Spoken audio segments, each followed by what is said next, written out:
Здравейте, в това видео ще ви покажа как да си свалите и инсталирате CodeBox, който ще ви трябва за да пишете програми по-късно.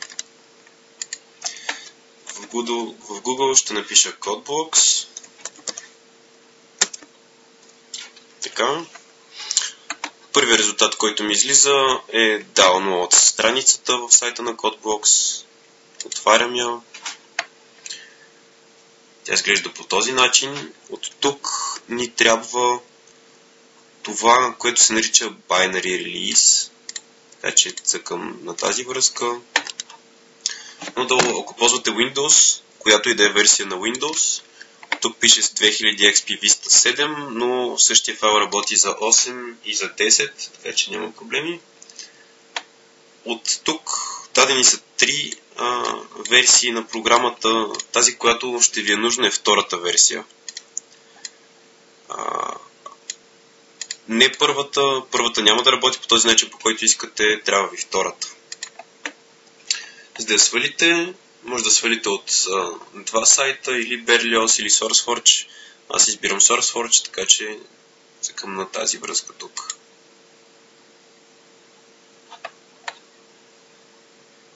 Добре, изчаквам няколко секунди, при което свалянето започва.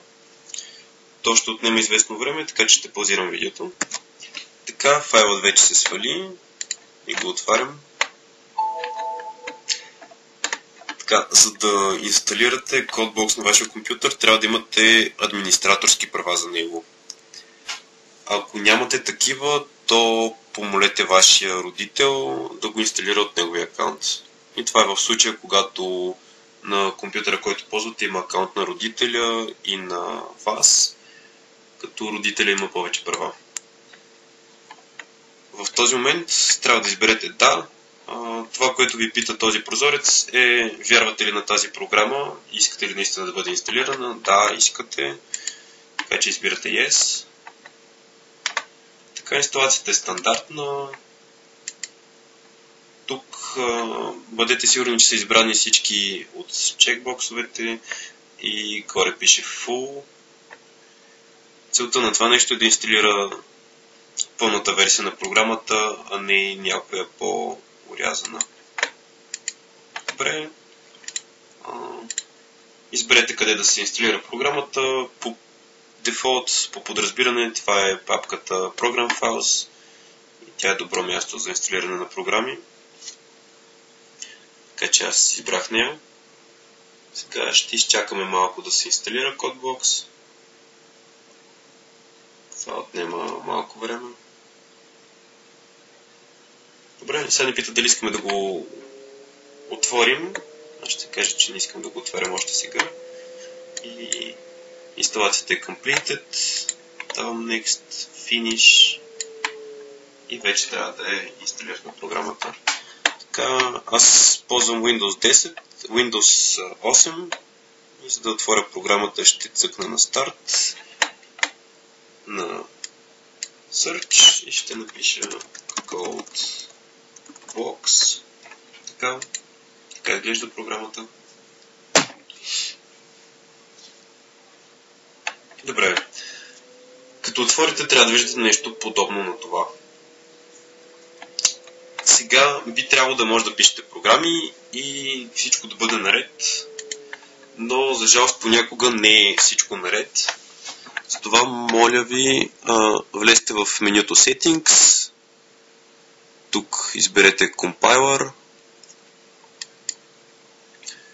От Compiler отстрани трябва да бъде избрано Global Compiler Settings, което всъщност е първото, така че то все е вече отворено. От тук елате на Toolchain Executables и вижте какво пише ето в това поле. То трябва да изглежда по следния начин. Папката, където инсталирахме CodeBox, аз се оставих да бъде Program Files папката, CodeBox и наклонена min.gw. Ако това изглежда по този начин, значи CodeBox няма да ви върви така както искате. Т.е. няма да работи. Ако ви изглежда така или по някакъв по-различен начин, то натиснете този бутон с трите точки и отидете там, където е инсталирана програмата. Аз инсталирах в Program Files, което е в компютъра, в диск C, в Program Files.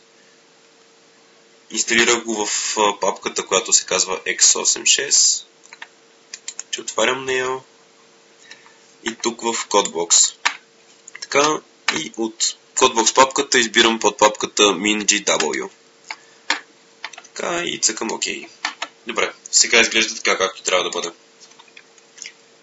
Това задължително трябва да го направите, защото иначе програмите ви няма да се пускат. След като избрахме правилната папка, цъкаме OK. И сега всичко трябва да бъде наред. И да може да пишете програми и да ги пускате. Това е по инсталацията. Благодаря ви за вниманието.